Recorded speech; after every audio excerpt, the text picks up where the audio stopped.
सोचिए एक ऐसे युद्ध के बारे में जो तोप और तलवार से नहीं बल्कि एक नशीले पदार्थ से लड़ा गया। एक ऐसा टकराव जिसने एक पूरी की पूरी सभ्यता को उसके घुटनों पर ला दिया था। ये सवाल सुनने में शायद किसी कहानी जैसा लगे, है ना? पर ये कोई कल्पना नहीं है। 19वीं सदी में ये एक कड़वी हकीकत बन गया था, जब एक देश के फायदे के लिए दूसरे देश को नशे के दलदल में धकेल दिया गया।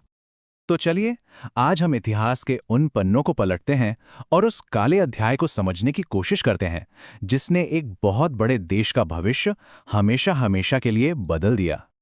देखिए, किसी भी बड़ी लड़ाई के पीछे ना अक्सर कुछ गहरी आर्थिक वजहें छिपी होती हैं। तो सवाल ये उठता है कि दुनिया की दो बड़ी ताकतें चीन और ब्रिटेन आखिर आमने सामने आई ही क्यों?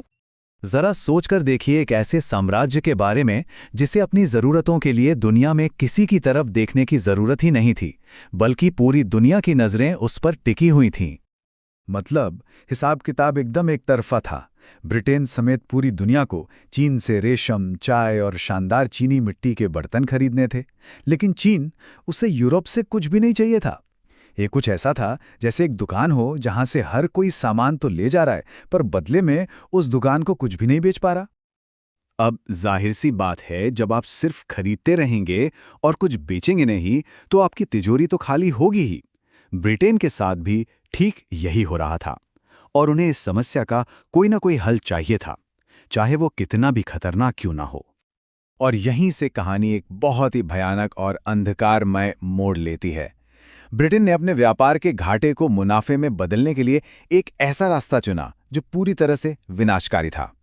उन्होंने भारत में किसानों को मजबूर किया अफीम उगाने के लिए, और फिर इसी अफीम को गैर कानूनी तरीके से मतलब तस्करी करके चीन भेजा जाने लगा। ये एक धीमे जहर की तरह था जो पूरे समाज में फैलने वाला था। लाखों, ये सिर्फ एक आंकड़ा नहीं है, ये लाखों टूटे हुए सपने हैं, बिखरे हुए परिवार हैं और बर्बाद हो चुकी जिंदगियों की एक दर्दनाक कहानी है। एक पूरी की पूरी पीढ़ी नशे के अंधेरे में कहीं खो गई। इस बात का विरोधाभास देखे, एक तरफ एक समाज टूट रहा था, परिवार बर्बाद हो रहे थे, और दूसरी तरफ ब्रिटेन की तिजोरियां भर रही थीं। ऐसा लग रहा था मानो इंसानियत पर लालच पूरी तरह से हावी हो गया हो। चीन अब इस बर्बादी को और ज्यादा बर्दाश्त नहीं कर सकता था, लेकिन जैसे ही उन्होंने इस जहर के व्यापार को रोकने की कोशिश की, ये व्यापार का विवाद एक खुली जंग में बदल गया। लिन ज़ेशु नाम के एक अधिकारी ने एक बहुत बड़ा और हिम्मत वाला कदम उठाया। उन्होंने व्यापार से ज्यादा अपने लोगों की जान को अहमियत दी।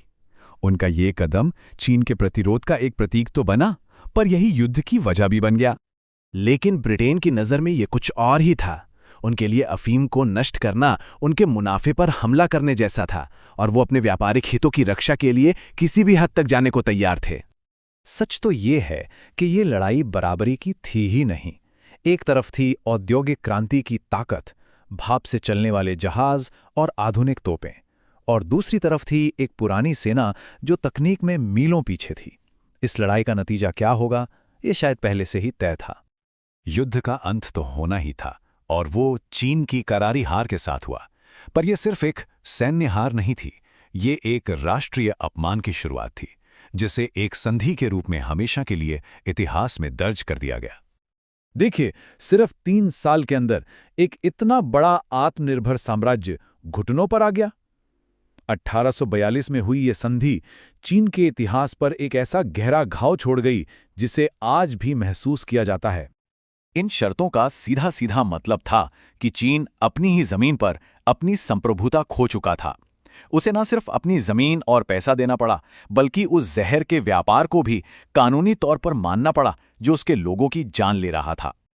तो ये सिर्फ एक संधि नहीं थी, ये एक ऐसे दर्दनाक दौर का आगाज था जिसमें चीन को लगातार विदेशी ताकतों के हाथों अपमान और शोषण का सामना करना पड़ा। तो आखिर इस पूरी कहानी से हम सीखते क्या है? क्योंकि अफीम युद्धों का असर सिर्फ इतिहास की किताबों तक सीमित नहीं रहा, इसकी गूंज आज भी सुनाई देती है। इस युद्ध ने चीन को दशकों के लिए कमजोर कर दिया। इसने दुनिया को यह भी दिखाया कि कैसे ग्लोबल ट्रेड को एक हथियार की तरह इस्तेमाल किया जा सकता है। और हाँ, इस कहानी में भारत की भूमिका को भी नहीं भूलना चाहिए, जो खुद एक पीड़ित था, जिसकी जमीन और किसानों का इस्तेमाल इस विनाशकारी व्यापार के लिए हुआ। ये कहानी हमें एक बहुत कड़वी सच्चाई सिखाती है। ये हमें याद दिलाती है कि जब मुनाफे की हवस नैतिकता और इंसानियत पर हावी हो जाती है तो उसके नतीजे कितने भयानक हो सकते हैं। अफीम युद्ध किसी की वीरता का प्रतीक नहीं है, बिल्कुल नहीं। ये मानव इतिहास के उन शर्मनाक अध्यायों में से एक हैं जहां मुनाफे को इंसानी जिंदगियों से कहीं ज्यादा ऊपर रखा गया। ये कहानी हमें याद दिलाती है कि हर लड़ाई सिर्फ जमीन के लिए नहीं लड़ी जाती। कुछ लड़ाइयाँ बाजारों के लिए, मुनाफे के लिए और नशे के नाम पर लड़ी जाती हैं। इस अध्याय को याद रखना बहुत जरूरी है ताकि ऐसी गलतियां फिर कभी ना दोहराई जाएं।